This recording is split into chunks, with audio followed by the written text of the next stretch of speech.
Il ne sort que le 21 février, mais je suis déjà en mesure de vous présenter un bouquin que j'attendais beaucoup, que j'ai eu la chance de lire en version originale et que j'adore. C'est certainement mon titre préféré de Jeff Jones dans son label Ghost Machine, anciennement Mad Ghost. C'est Red Coat, une des séries Unnamed que vous avez peut-être déjà vu si vous avez lu le premier tome de Giger. Et ouais, dans Giger, eh bien, nous suivions évidemment les histoires de cet homme atomique et qui brillait comme de la radioactivité en pleine nuit.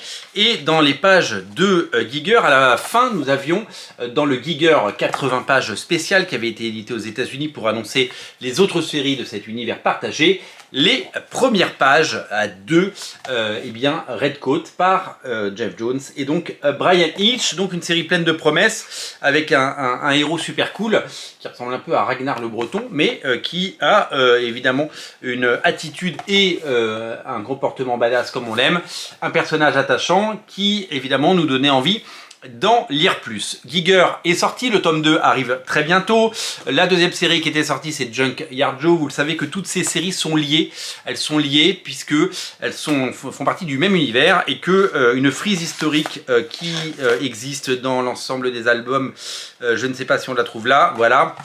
Eh bien, nous montre toutes les séries prévues, passées, présentes et futures de Jeff Jones qui doivent être liées par un lien que vous découvrirez en les lisant. En tout cas, pour le moment, le premier tome de Giger, il était vraiment exceptionnel. Junkyard Joe, c'était vraiment génial. Et la nouvelle série, donc, qui s'appelle Red Coat, eh bien, tient toutes ses promesses et c'est vraiment super. Je vous l'ai dit, Jeff Jones a quitté DC Comics, même s'il revient régulièrement pour des projets. Il a embarqué avec lui les talents avec qui il a travaillé, que ce soit Gary Frank, que ce soit Bryan Hitch par exemple, ou des gens comme Ivan Reis avec qui il fait une série qui s'appelle Hyde Street, qui arrivera peut-être à la fin de l'année chez Urban, en tout cas on le souhaite. Il a créé son label, donc comme je vous le disais, son label s'appelait, hop, est-ce qu'on va le voir, Mad Ghost, et maintenant ça s'appelle Ghost Machine, voilà.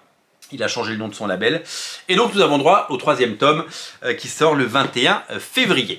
Bryan Hitch, le dessinateur, vous le connaissez, dessinateur des Ultimates normalement. Il a fait les 4 Fantastiques, il a fait la Justice League, il a fait Authority, il a fait Stormwatch. C'est une légende et on sent qu'il s'éclate dans ce projet parce que c'est tout simplement génial de voir ces doubles pages. On a l'impression qu'il prend le plaisir qu'il prenait à dessiner Authority et vraiment on se régale. L'histoire, c'est celle de Simon Pure, un soldat déserteur de l'armée britannique qui, pendant la guerre d'indépendance des États-Unis, déserte. C'est un déserteur, il quitte et il voit son destin qui change suite à, il assiste à une cérémonie de magie et il va obtenir une sorte de pouvoir qui va le rendre immortel et qui va lui permettre de voyager à toutes les époques. Le personnage est évidemment arrogant, le personnage est évidemment assez bien écrit, très drôle, et il a son attitude. Il va donc croiser le chemin, la route et le fer de très nombreux personnages,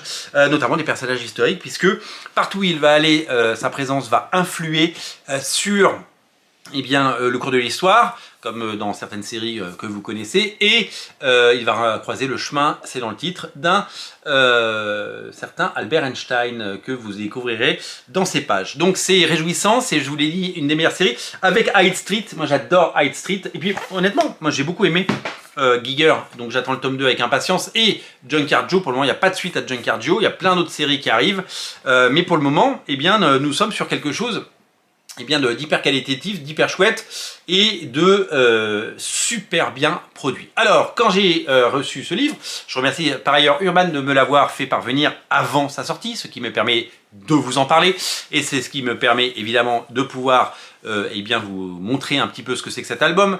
Je l'ai trouvé énorme, et je me suis dit, mais il y a combien de numéros? Sachez qu'aux États-Unis il y a 8 numéros, peut-être 9. J'ai pas encore le 9e, je l'ai pas trouvé, je sais pas s'il est sorti, mais je crois qu'il arrive.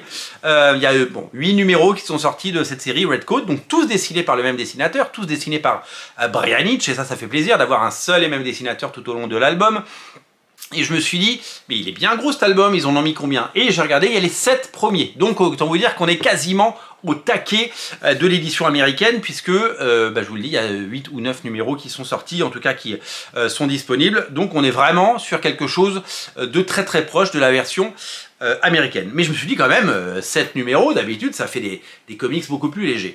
Et puis j'ai regardé, vous voyez, la tranche, je ne sais pas si vous la voyez bien, non vous ne l'avez pas, il y a une teinte de couleur qui est un peu différente, parce que en fait, en backup, un gros backup, une grosse backup, hein, donc en histoire courte supplémentaire additionnelle, eh bien, il y a une deuxième histoire, toujours signée par Geoff Johns, toujours proposée dans cet univers, mais pas dessinée par Brian Hitch, mais par Andrea Mutti.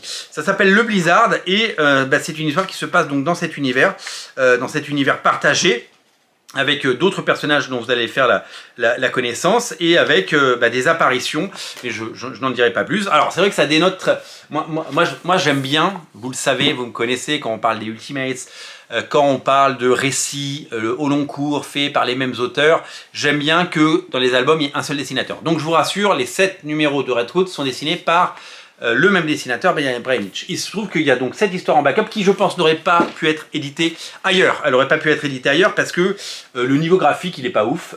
Pour moi, on dirait un peu du Jeff Lemire en fait. Au niveau graphique, c'est pas ce qu'on attend de ce genre de bande dessinée. Je ne l'ai pas lu, ça je peux pas vous en parler, je peux pas vous dire si c'est bien.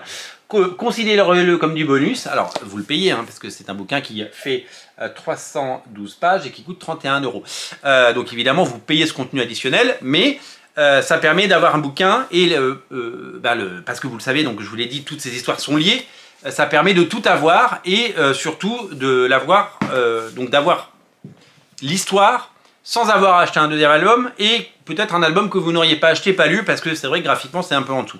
Donc je ne félicite pas l'éditeur, donc Geoff Johns, qui est à la fois éditeur parce que c'est sa maison, chez Image Comics, c'est sa boîte de prod, d'avoir fait un bouquin qui n'est pas graphiquement aussi exceptionnel que les autres, mais bon, ça permet d'avoir l'histoire. Donc il y a du pour et il y a du contre, vous ferez votre choix. En tout cas, ça sort le 21 février, c'est à ne pas rater, c'est disponible chez votre libraire, et on en reparlera à sa sortie, et c'est vivement recommandé, c'est recommandé par Radio Comics, une série plaisir, une série qui je pense va vous plaire, et plongez dans ces univers. Pour le moment il y a 3 albums disponibles, voilà, et celui-là sort le 21 février. Merci à vous, merci à tous, on se reparle très bientôt, et je vous souhaite une formidable journée, pleine de comics, pleine de lectures, pleine de découvertes, et pleine de passion. N'oubliez pas de vous abonner si vous aimez Radio Comics, et je vous dis à très bientôt, salut.